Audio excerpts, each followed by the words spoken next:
Banyak warga RI yang tidak bisa bayar pinjol karena pinjolnya sendiri. Oke, warga RI yang tidak bisa bayar pinjol itu karena pinjolnya sendiri, ulah pinjolnya sendiri. Oke, boleh saya perdalam lagi ya. Pinjol ya bisa kita lihat dari sisi produknya. Bunga yang sangat tinggi melebihi ketentuan OJK. Ya, tenor yang tidak masuk akal 14 hari ya. Potongan-potongan admin ya yang sangat tinggi ya. Denda yang sangat tinggi tidak masuk akal, baru 1 bulan telat sudah melampaui dari pokok pinjaman. Ya, itu produknya pinjol. Ya. Sekarang dari sistemnya. Oke, dari sistemnya. Baru kali ini dalam sejarah finansial di Indonesia, satu orang bisa pinjam ke puluhan platform pinjaman online. Ya, punya hutang di badan pembiayaan puluhan. Ya, sistem internal pinjol ini sangat tidak mengindahkan atau tidak menghormati C5 yang biasa dipakai bank atau leasing untuk memberikan hutang atau pembiayaan kepada nasabahnya. Ya, atau untuk awamnya, pinjol tidak mau tahu kapasitas seseorang atau calon nasabahnya dalam berhutang. Oke, semua orang bisa pinjam, dari kalangan manapun bisa pinjam. Ya, ketika nanti jatuh tempo, ya, ketika tidak ada kabar dari nasabahnya ini, ya, nasabah-nasabah ini juga kesulitan untuk membayar karena tidak ada uang, ya, para karyawan bagian collection ini atau yang biasa disebut DC pinjol itu sudah disiapkan untuk menekan, menindas, dan menghina-hina para nasabahnya sehingga sampai ada korban yang mengakhiri hidupnya. Ya, dikarenakan pinjol ini tidak menghormati atau tidak mengindahkan C5, ya, kapasitas calon nasabahnya. Gitu ya. Mereka hanya menyiapkan ya karyawan-karyawan untuk menekan, menghina-hina para nasabahnya begitu. Ya, ya bang, kalau tahu nggak bisa bayar jangan minjol dong, kan begitu ya. Banyak ya orang begitu ya. Kalau tahu nggak bisa bayar jangan hutang dong ya. Pertanyaannya ya sekarang begini, siapa yang tahu nggak bisa bayar? Ya, tidak ada yang tahu. Ya, kecuali ya saya atau manusia ini punya indera keenam, melihat masa depan gitu ya. Saya menerawang gitu. Oh, ternyata saya nggak bisa bayar pinjol ini di masa depan gitu ya. Ya udah jangan pinjem deh. Gitu ya. Kecuali orang ini ya punya indera keenam gitu loh. Ya udah bang, pokoknya jangan pinjem-pinjem deh, jangan pinjem-pinjem hutang-hutang ke pinjol gitu. Memang benar. Ya, benar seperti itu. Jangan pinjem-pinjem ya. Tapi tidak masuk akal. Wah, kok bisa ya gitu ya? Begini ya, orang kaya, ya, pengusaha, perusahaan, ya, bahkan negara pun, ya bukan hanya Indonesia, Amerika, Jepang itu punya hutang, ya, punya hutang. Oke, tinggal bagaimana platform pinjaman online ini menyeleksi dengan ketat bagaimana kemampuan dari calon nasabahnya itu, ya, memakai C5 tadi. Gitu ya. Sistem seleksi calon nasabah ini diabaikan oleh pinjol.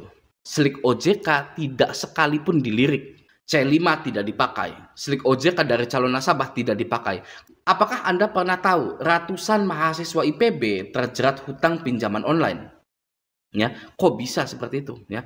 Mahasiswa yang notabene sedang menempuh pendidikan, sedang membuka buku cetaknya, ya, sedang belajar gitu ya, belum punya penghasilan, masih minta ke orang tuanya untuk makan, untuk bayar kos-kosan. Jelas-jelas juga umurnya masih belasan tahun, tapi di-ACC oleh pinjol. Ya, mau balikin hutangnya gimana? Ya, itulah seleksi, ya. Orang yang sudah bekerja pun, sudah punya gaji rutin, ya bukan karyawan kontrak lagi, itu masih susah payah untuk membayar hutang-hutangnya. Ya, ini mahasiswa ya kelahiran 2002, 2005 mungkin, ya, di-ACC oleh pinjol. Yang artinya sistem internal pinjol ini tidak baik. Oke? Dan produknya tidak sesuai dengan manusia. Ya, saya langsung bilang tidak cocok dengan manusia karena cash flow atau alur keuangan dari manusia itu kebanyakan 1 bulan sekali dan hanya satu itu saja.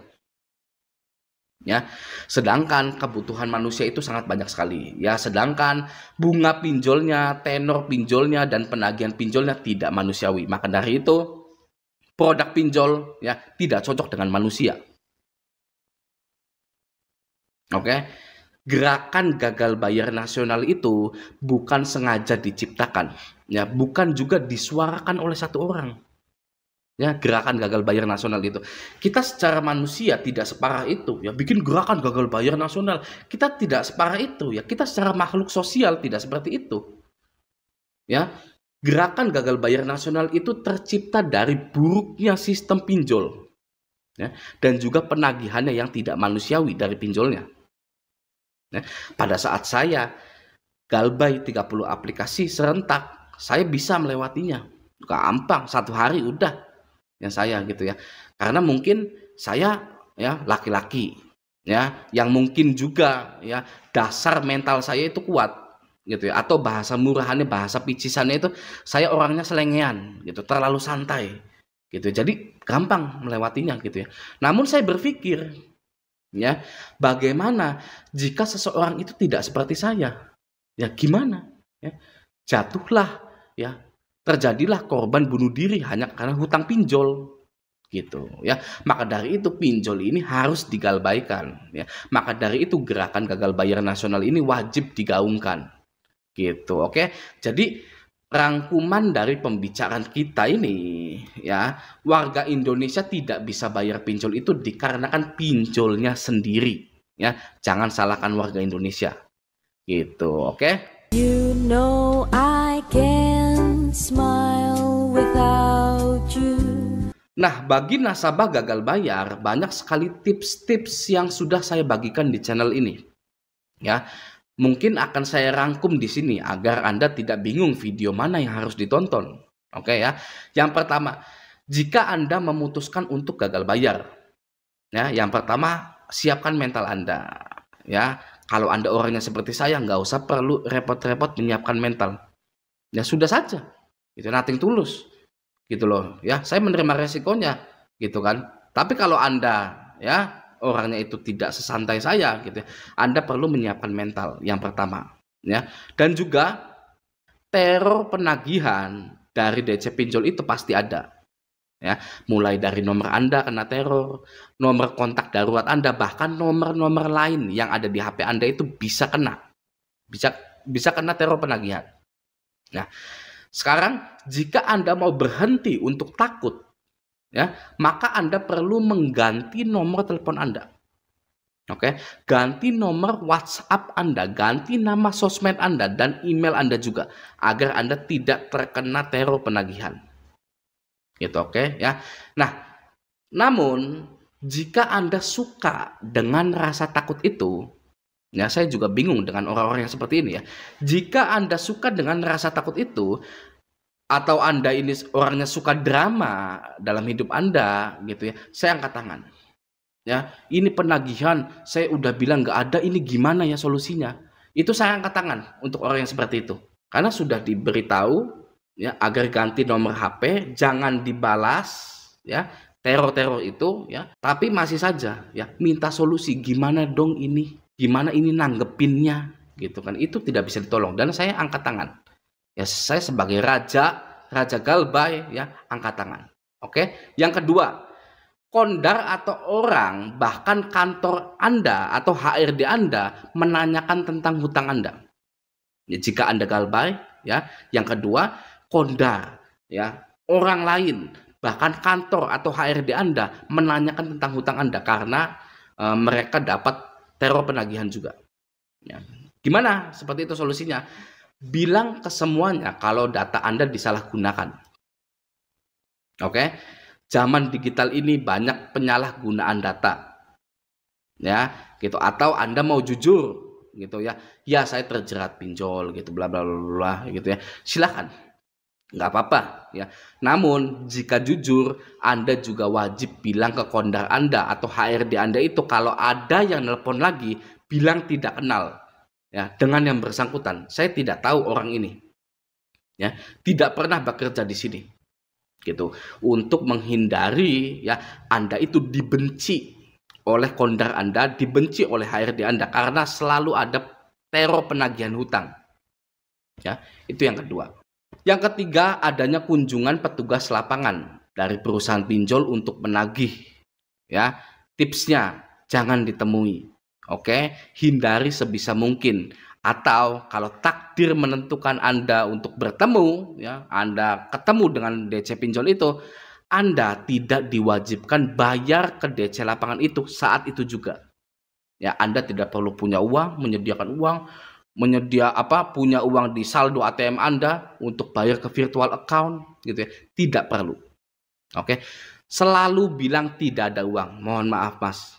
Gitu ya. Setiap ada kunjungan DC lapangan bilang tidak ada uang, dan jangan pernah sekali-kali menjanjikan pembayaran kepada siapapun, entah itu DC WA maupun DC pinjol. Ya, DC WA juga jangan pernah Anda janji bayar, karena bisa saja janji bayar Anda itu di screenshot, ya, hari Sabtu Pak saya mau bayar, ya, di screenshot oleh DC pinjol, DC WA, dikasih ke DC lapangan, ibu katanya mau bayar, gini. Anda mau gimana, ya? Mau bilang gak ada uang Mas, gak ada uang gitu, tapi ibu udah janji gini, ya, terlalu bertele-tele. Ya, masih mending Anda kalau setiap ada penagihan gitu ya, atau ketemu dengan DC langsung gitu ya, jangan menjanjikan membayar, bilang saja tidak ada uang. Oke. Yang keempat, jika Anda gagal bayar, nama Anda akan masuk slik OJK pastinya, ya, tidak masalah. Anda tidak bisa hutang-hutang lagi. Bagus. Ya.